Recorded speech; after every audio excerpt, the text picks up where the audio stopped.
a warm welcome to our speaker today, Barry Jeune, who is going to speak to us about London Transport today.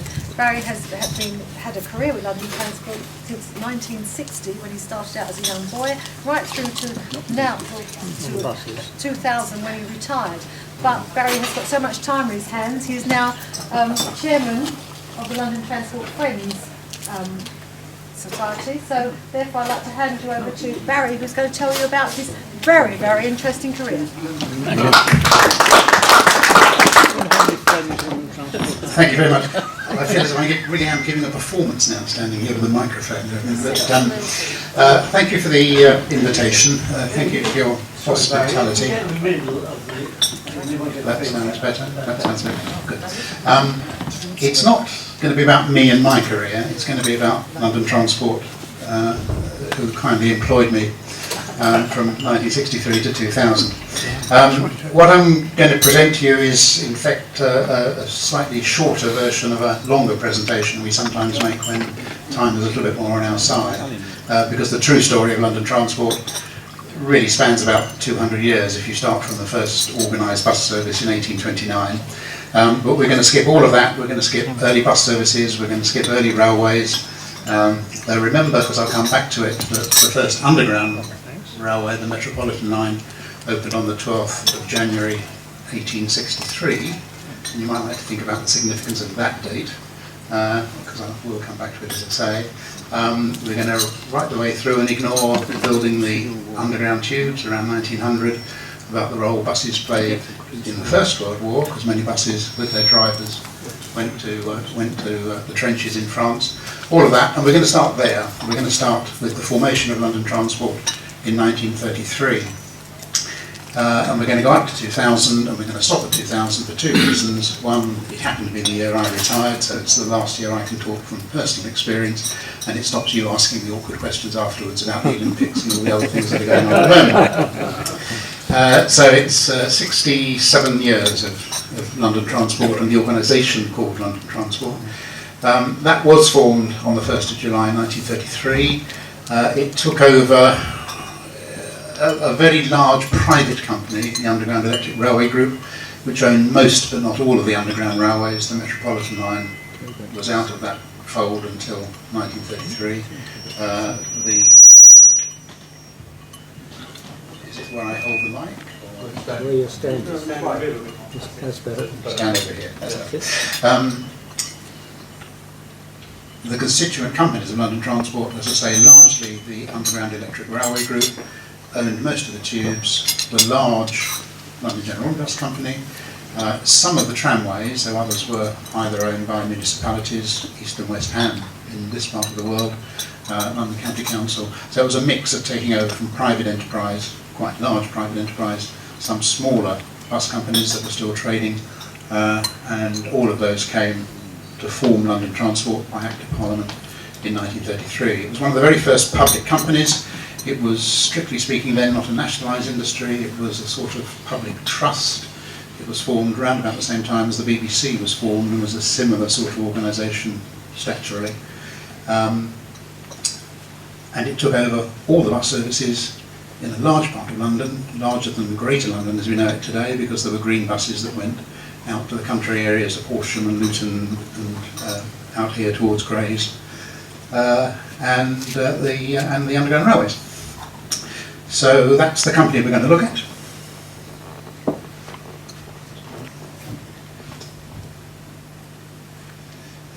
A little bit about the people who ran it. There were two very significant people who are both in that photograph. The gentleman on the left is a chap called Lord Ashfield, who was an American originally. He was the chairman of the largest of the companies I mentioned, the Underground Electric Railways Group, became chairman of London Transport, and he had a chief executive called Frank Pick. Ashfield's on the right, Pick is on the left, and he was the chief exec, and they were a great team. They were two very different people.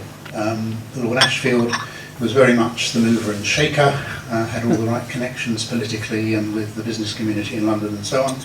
And also we discovered led quite an interesting personal life. One of the things we did in 1983, when London Transport was 50 years old, was we put a number of blue plaques up at the house where Pick had lived and the house where Lord Ashfield lived. And we discovered in doing that, in inviting Lord Ashfield's family, that there were actually two quite different families. There was the legal family, the one that his wife had given him, and there was a whole other family which a lady on the other side of the blanket had given him as well. And we had to very delicately pick our way between the two sides of the family. Pick on the left was a man who really did all the work, was a great administrator, very keen eye for detail, very keen eye for design, but a very shy and quiet man, so they were really quite different people. One of the things I do for the museum is to interview people for oral history, so that we get their memories on record. I would love to say that I'd done an oral history on Ashfield and Pick, but sadly Pick died before I was born, Ashfield not long after I was born, and certainly before oral history records were invented. But second hand, we do have some interesting recollections from some of the people who work for them. There's a lovely story about Pick, who sadly, he was, when the Second World War broke out, he was offered a post in the Ministry of Information because he was, I say, very keen on design and publicity and that sort of thing. And he was given a fairly senior role in the Ministry of Information in the first part of the war. But he came to grief because Churchill asked him to do something. And what we would call, I guess, being economical with the truth. And Frank Pick said, I'm not going to do it. That's not true. I'm not going to put that piece of paper out. Which is not the sort of thing you said to Churchill, who effectively threw him out of the office. Sadly, Pick died very soon after that experience. I don't know if there was cause and effect, but his illustrious career came to a rather illustrious end. So anyway, that's the two people who really founded London Transport in the late 1930s. And Pick particularly brought with him the reputation he'd already established for good design, and particularly poster design. He gave a lot of commissions to very well-known artists, like Kauffer, others, all of whom did work for the Underground, and that work is largely illustrated in posters, most of which are in the London Transport Museum collection. But London Transport really did establish a very good record in design in that sense. It also developed quite a record in designing buildings. Their principal architect was a chap called Charles Holden, and Holden was responsible for most of the underground stations that were either built or rebuilt in the 1930s, with the extension, particularly the Piccadilly line, out both towards the west, towards Uxbridge, and with new stations rebuilt, and totally new stations as the Piccadilly was extended north towards Cockfosters, and other stations, other lines too. And there was a certain Holden style which is well recognised, and indeed many of Holden's station buildings are listed buildings now. And along with good design in things like posters and architecture came good design for the actual hardware of running buses and trains. That was a type of stock that was designed in the late 1930s. It was very futuristic then, and I would argue probably even today doesn't look out of place. None are left running in the regular fleet. The museum actually has one set of that, which it operates occasionally on the underground network on special runs. But that really set the design for most of the underground rolling stock for about 30 or 40 years afterwards. It was the first to put motors actually under the cars, whereas previously they'd taken a lot of room actually in the carriages themselves, the electric motors. Everything went under the floor, and they were light and airy, and I say really an excellent standard of design. And as with the underground trains, fairly classic design of London bus. Anybody know what bus that is? Knew someone was going to say Route Master? No. That is the predecessor to the Route Master, that sadly never even got a name. It's just known as the RT type. Designed in 1938, most of them were actually built after the Second World War. A few of them were built just as World War War broke out. But the RT type, there were about 7,000 of those, and in the early to mid-1950s, that was the standard London double-decker bus as the Route Master was coming on stream to succeed it. But it's a bit of an unsung hero. That is the type of bus that Cliff Richard took on his summer holiday. It wasn't a route master.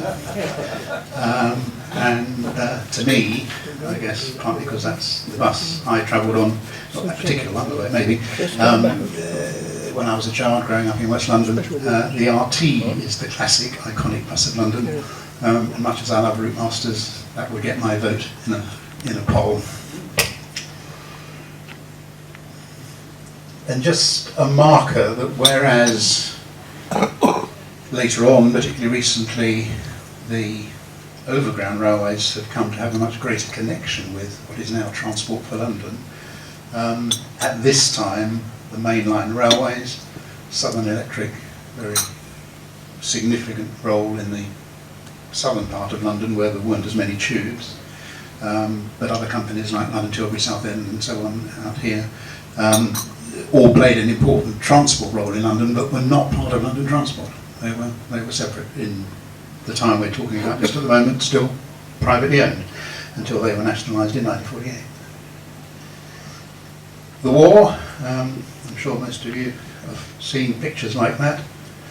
Nobody would have done it, I'm sure. No. Sheltering in the tubes, initially discouraged and indeed prohibited, but the population of London said no, we want to do it, and the population of London got their way, and they went down the tubes in their hundreds and thousands. Sadly, some of them in unhappy circumstances. You probably know there was a fairly significant disaster at Bethnal Green when it's actually not well known what it was. Something, there was noise, nobody quite knows what it was, whether it was anti-aircraft guns or whatever, but something caused people to panic and to go flocking down the Bethnal Green tube station, and somebody tripped, and forget the exact number, 130 something I think it was, people, loads fell down the stairs when the first person tripped, and 130 or so were suffocated at the bottom. And that was all hushed up during the war, of course, because it wasn't the sort of thing that people wanted to be told about, or at least not, the government certainly didn't want to tell people about it. And only recently, there was a very small plaque at Bethnal Green Station, but the local community have got together and are in the process of commissioning a much larger memorial to the people who died at Bethnal Green. There was a lot of war damage. Miraculously, most of it was cleared up remarkably quickly. I don't think it would happen today with all the processes and health and safety and everything else that goes with any incident on the railway. But a mess like that was usually cleared up within the day, and trains were running the following day. The other interesting thing in the war, the Central Line extensions had been planned before the war out towards Hainault, through Wanstead, Kent's Hill. And the tunnels have been constructed, but the actual service hadn't started. So the tunnels during the war along the Eastern Avenue were turned into wartime factories, largely Plessy making aircraft parts. All in the tunnels that latterly became, and still are, the tunnels of the Central Line out to Newbury Park and Hainault. And that extension, there are a number of them, that extension of the Central Line particularly came immediately after the war, once hostilities ceased. And you can see there, around that time, on that underground map, I think of 1948, broadly the system as it exists today, without the Victoria Line and without the Jubilee Line. You can also see one or two things that didn't happen. There were some interesting dotted lines on the Northern Line that were going to take over what were then Eastern Region lines, British Railways, out towards Alexandra Palace, and also out towards Edgware. None of those actually got built, and those lines were eventually closed, possibly in hindsight, rather stupidly, but they didn't become part of the underground system. You can still walk many of them, because a number of them have become walkways. There's also an extension, which has not yet been built, of the Bakerloo line south of Elephant and Castle. That one never goes away. Never been built, but maybe one day they'll still talk about it, because it is a rather odd place to terminate a railway. It could go much further. And the map, of course, is another iconic piece of London. Route Master, or RT as I would say, is part of London. The Underground map is very much another visual part of it, designed by a chap called Harry Beck, who worked for London Transport as an engineering draftsman and used his engineering approach and techniques to create the clarity of the Underground map that's very like a sort of electrical wiring diagram. Didn't initially get paid for it. He did it in London Transport's time. It wasn't his job to do it. He was employed to do something quite different. But he produced this in his own time, presented it to his bosses, who said they liked it and they used it, but they weren't very keen to actually give him a lot of money for it. And there was quite some argument later, both about royalty payments and so on, and also about who had the right to alter it. Harry Beck was very protective of his map and didn't like others tinkering with it. And there have been some fairly horrendous examples of tinkering with it after Harry Beck's death. But broadly now, I think it's back on the principles that he would have approved of. But it has had to be adapted quite a lot to take on board additions to the network. A lot of modernisation of the Underground in the 1950s, typified by the arrival of silver trains, unpainted trains. Travelling public seem to have accepted unpainted silver trains, and most lines for a while had stock that wasn't painted.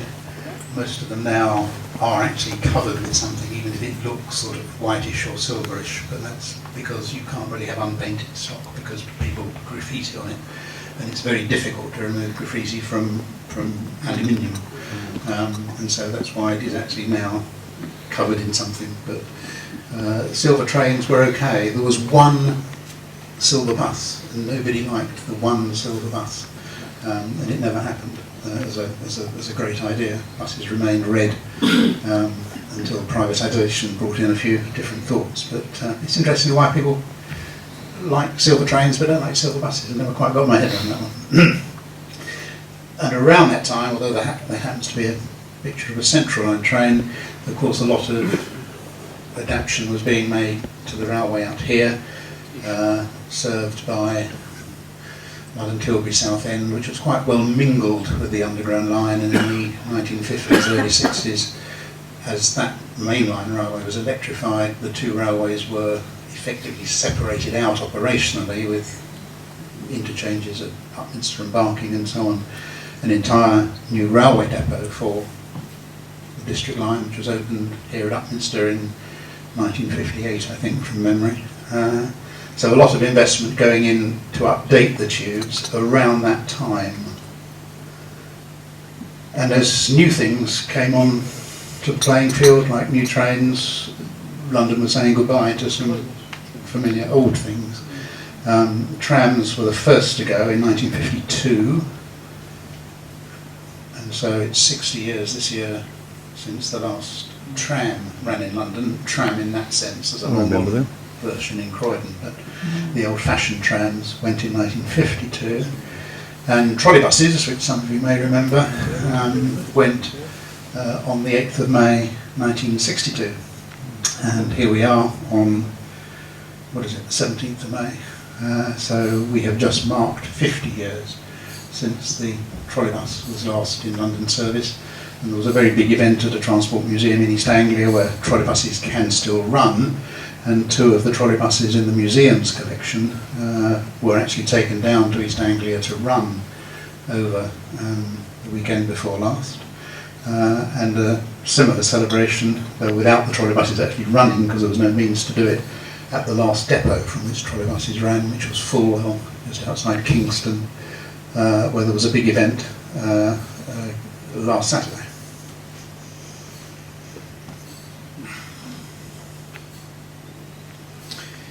That picture should really be in colour because it's intended to say that at that time not all London buses were red. As I said earlier, London Transport's operating area spread well beyond what is currently Greater London into the country area beyond, and in the 50s and 60s when we're now talking about, that meant new towns as well, new towns like Harlow, Stevenage, Crawley, and all those were served by the green buses of London Transport's country bus and coach division, which also ran the Green Line coaches. There's the favourite route master. Served London from 1956, if you take the time when the very first one came in, until 2005, when the last ones went out of regular service. There are still some route masters operating on the heritage bus routes, the 9 and the 15 in central London, but very much the exception. But that probably, again, talking of icons of London, is one of the surviving ones. And recognising that the new transport plan, which I'll mention later, has a broader remit than just London Transport did with buses and trains. Around that time, another icon, I think, the FX3 taxi. And as it happens, taxis are now part of TfL, or Transport for London's remit as well. But just to give the flavour of the time, and as a reminder that not all public transport was necessarily buses and trains. Late 50s, early 60s, the other great problem was traffic congestion, which was particularly disruptive of bus services. Fairly typical shot, I think, somewhere at St John's Wood, if I remember, but it could be large parts of London. A great challenge to London Transport to keep buses on time. Bus routes were shortened, journey times were extended, various bits of technology, early versions of what we now call sort of GPS systems were tried to keep track of where buses were, but a constant problem to a degree still today, but certainly from the late 50s right the way through to now. There hadn't been a new tube in central London for the best part of 50 years, until the Victoria line opened in 1967. It had been planned during the war as part of the plans for peace and how the country would invest after the war, but it took a long time for approval to be given, and as I say, it was the first new bit of underground construction for very, very many years. It brought a lot of technical what's the word I want? Not inspiration. Innovation, that's the word I want. Technical innovation, particularly with automatic trains. They are automatically driven, still with a driver on board, just in case anything goes wrong. And that railway has now just got to the stage where its first fleet of trains has had to be renewed. And the last one of the early ones went last year, and it now has a new fleet of trains. Out to the west there was another extension to serve Heathrow.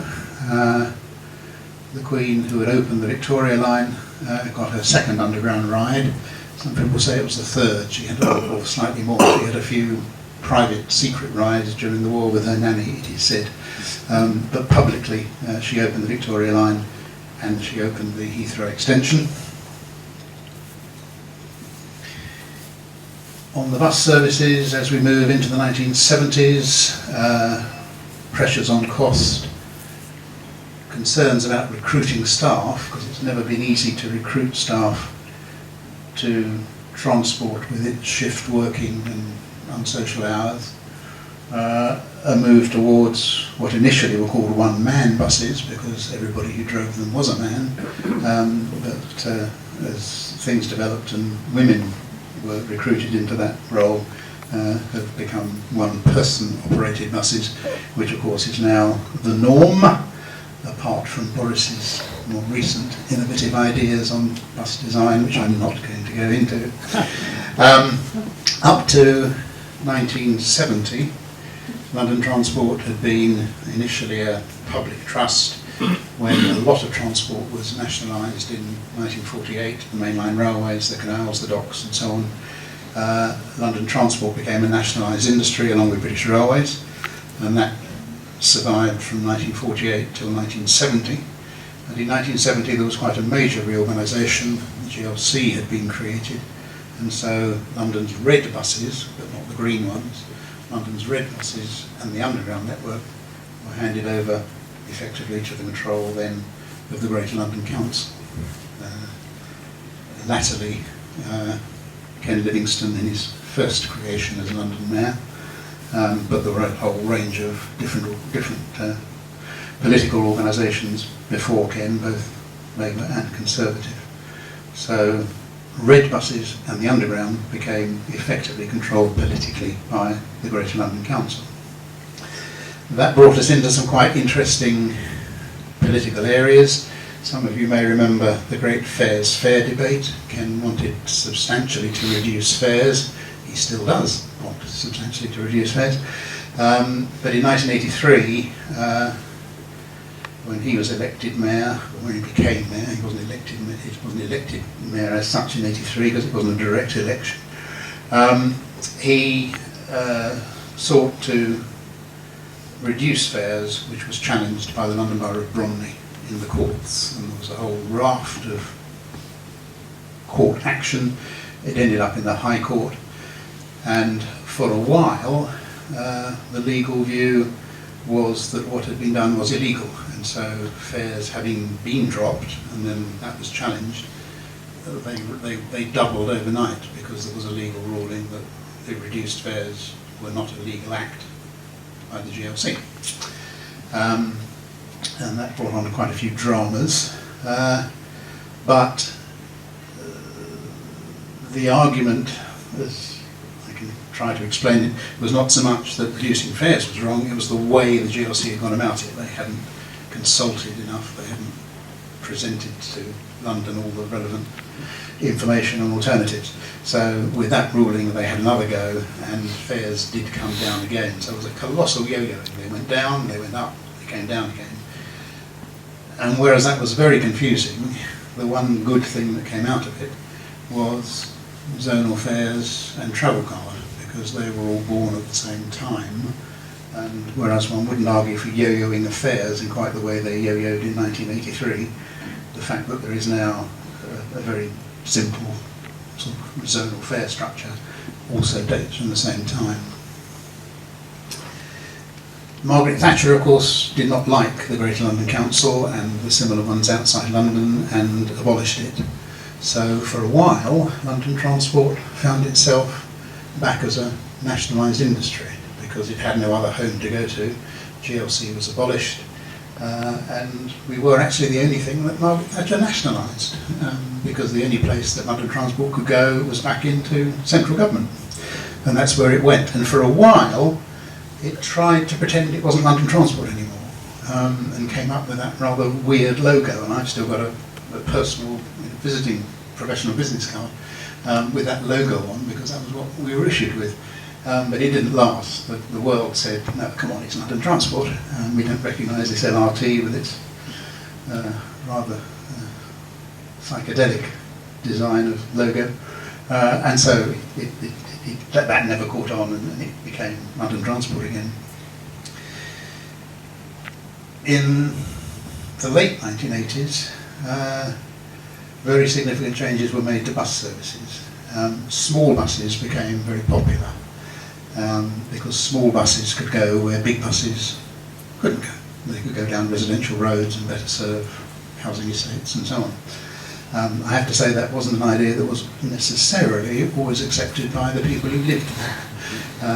I was public relations officer at the time, and we had some very interesting public meetings with people who said they did not want a bus route coming down their road. In fact, I remember one not very far from here at Hornchurch. We diverted the 193s down some back streets at outside Hornchurch station, and the locals did not like that at all. One woman came up to me and said, "You don't understand, Mr. Jeune, do you? We don't need a bus route where I live. We all live in bungalows here." And, that was absolutely logical. I couldn't possibly be seen anywhere near a bus because I live in a bungalow. But interestingly, London Transport usually stood its ground unless there were genuine road safety concerns about putting buses down residential roads. And once you put them on, they were actually very popular, and you'd have had even larger argument, I think, if you tried to take them off, but they were just accepted very quickly. And the other thing that happened was that a privatisation process started. The operation of London buses now is in the hands of private companies, but they are all governed by contracts with what is now Transport for London. So they themselves do not, any red bus operator that you see around here, whether it's Stagecoach or Arriva or Go Ahead or the others, they do not effectively decide where their buses are run.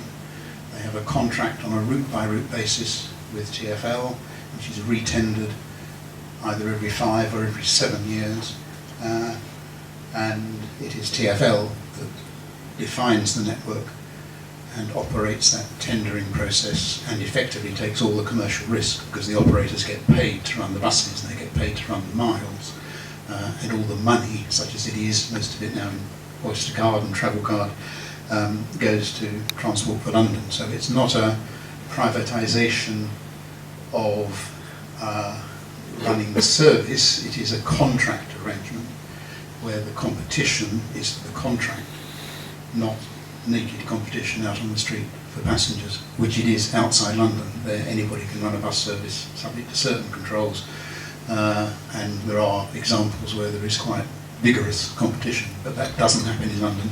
TfL control it all. We'll zoom on. Next major addition to the network, the Jubilee line. First bit in 1977, just taking over part of the Bakerloo, coming to Charing Cross, but the big extension, which opened just in time for 2000, all the way out to Stratford via Docklands. And some pretty impressive architecture there, again, that's Canary Wharf. Docklands is also served by the Docklands Light Railway. It started in a very small way. Prince Charles made some very disparaging comments about it being a toy railway. It's now much, much bigger. The network is bigger. The trains are bigger. That's a fairly early shot when the trains were just 2 carriages. Most of them now are 3 2-car sets, so they're 6 cars. And a lot of the pressure of the Olympics is going to be taken by the DLR. And this is where the story ends. 2000, London Transport becomes Transport for London, handed over to the mayor. It happened to be Ken Livingstone again, of course, following the first elections. And a much bigger organisation with far wider responsibilities than London Transport had previously had. In all its previous incarnations, London Transport was basically about running the underground and running buses. That is what TfL does. It runs Victoria Coach Station, runs the Docklands Light Railway. It is responsible for certain things on the river, the provision of piers and so on. It doesn't actually run the boat service, but it provides the piers. It's responsible for a lot of the highways, the streets. It controls the taxi and private hire operations, which the Public Carriage Office of the Met Police used to do. It runs trams in Croydon, and it still runs the underground. So it's a very much bigger organisation. All of this history you can see at London Transport Museum at Covent Garden. Fascinating place to go, to take the children to see not just the hardware, the boys' toys, but also a lot of the social history of London and how that's been influenced by transport. And there is, starting tomorrow from the public point of view, it's got a private opening tonight, a major new exhibition on how London has been mapped over the years, both underground maps and various other styles of maps, and that will be running for most of 2012. And finally, a word about Friends. They are a supporting organisation of volunteers to the museum. We provide a lot of volunteer effort to get things done, to clean things, to guide people around, to do all sorts of things behind the scenes. And we do quite a bit of fundraising for the museum as well. And the very generous donation, which I'm told you're going to make to me afterwards, goes to the work of the Friends. It's one of the ways that we fundraise. I'm going to end there, but I'm going to go back to the very first date I gave you, 12th of January 1863. What's the significance of that if you add a few years on and look to next year? It's 150 years since underground railways first opened in London. And 2013 will see a major programme of activities to celebrate 150 years of underground railways in London. It will I hope, touching wood, standing on wood, involve running steam trains on the underground again, including on the original section of line between Harrington and Paddington. You'll have to dig deep into your pockets to get a ticket, I suspect. I've been told I've got to dig deep in mine. But on the anniversary day, which is the 12th of January next year, which happens to be a Sunday, which is quite convenient for playing trains, there is a very firm intention to have a limited steam train operation on the northern part of the circle. But away from that, later in the year, which more people will be able to participate in, there will be events at the disused Aldwych station over a prolonged period, at the Acton Depot, which is another museum site at Acton, where a lot of the reserve collection is kept, at some of the privately run preserved railways, particularly the Buckinghamshire Railway Centre out at Aylesbury, and quite possibly it opens next week the Epping-Ongar railway line, which is due to reopen as a heritage railway in private hands. A big programme, so if you're interested, keep an eye on the website and the newspapers and so on, because 2013 is going to be big for the underground. I will leave you with that thought. If there is time, I'll take a quick question, but thank you for your attention. There's a hand up already. Just one question. I'm a great fan of London Transport. I think what they actually do is excellent. I don't like the pricing, but I think what they do is excellent. But I've also had the good fortune of travelling in a lot of underground systems around the world. To comparison, for example, the Metro.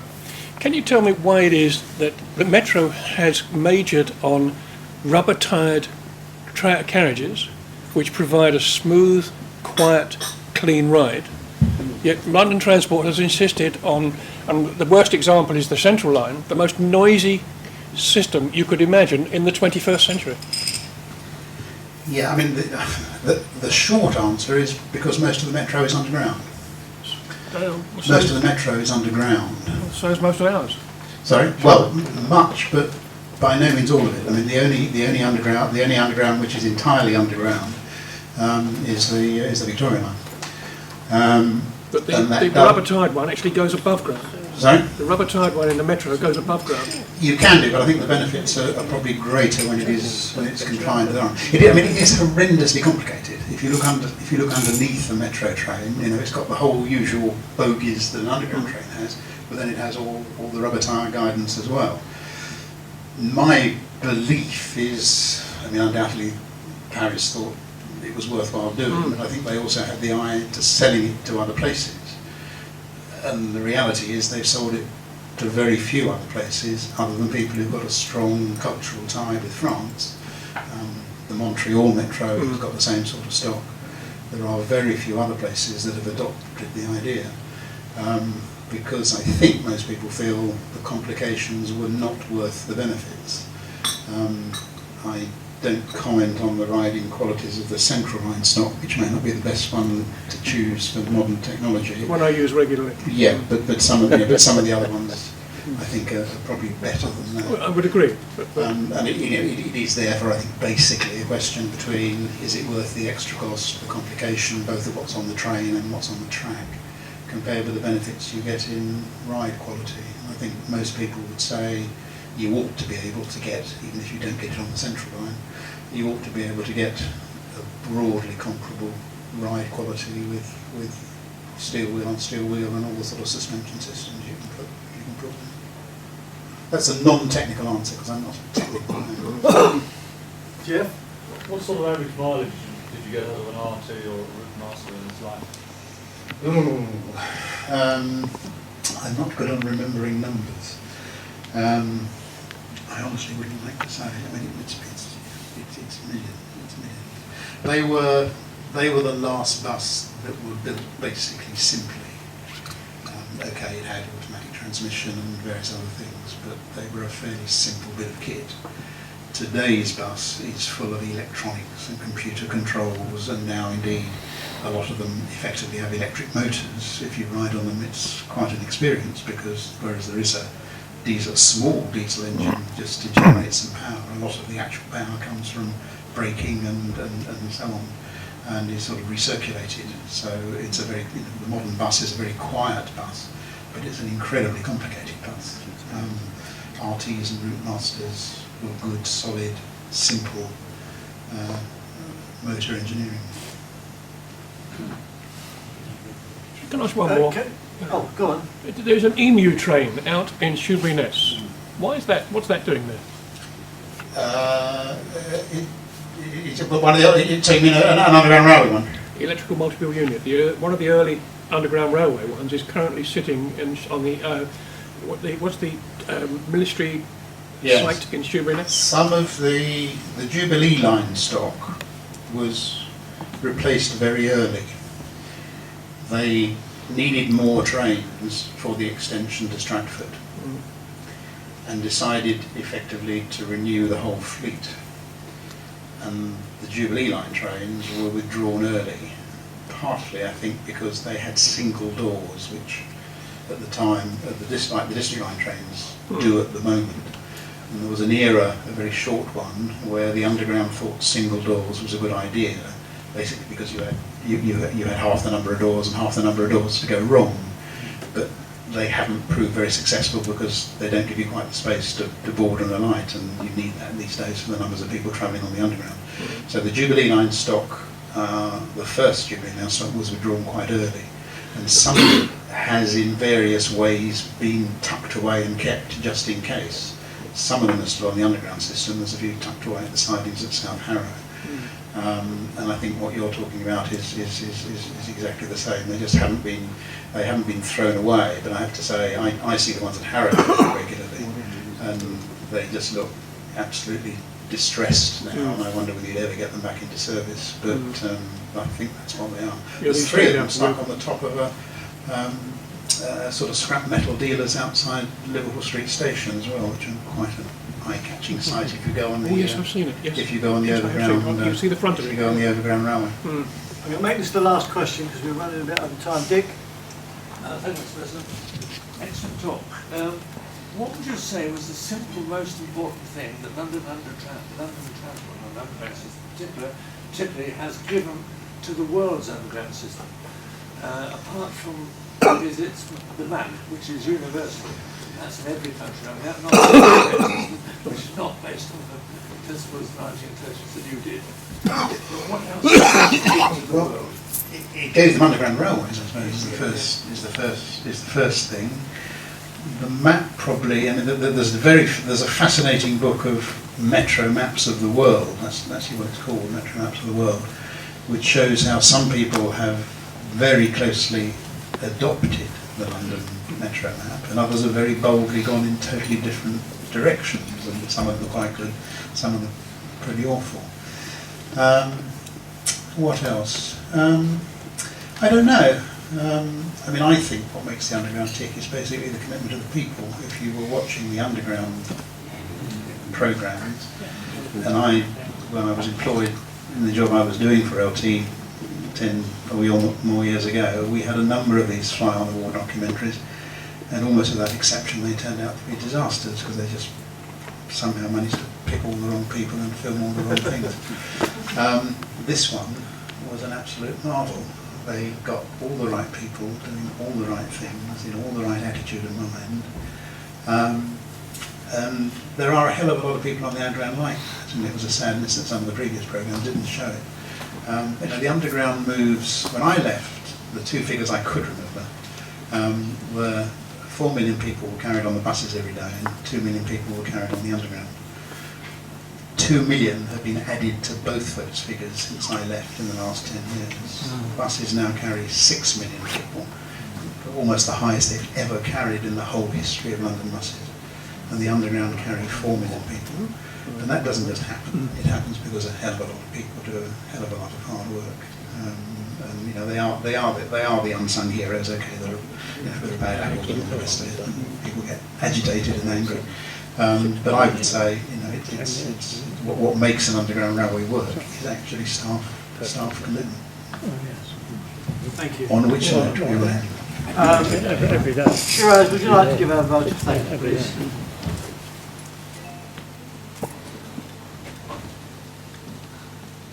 Thank you, Barry, for coming out here today to give us your illustrious talk about the evolution of London Underground and its history. It's been very interesting. I'm sure everyone will agree. And we will, in the usual way, do a round of applause for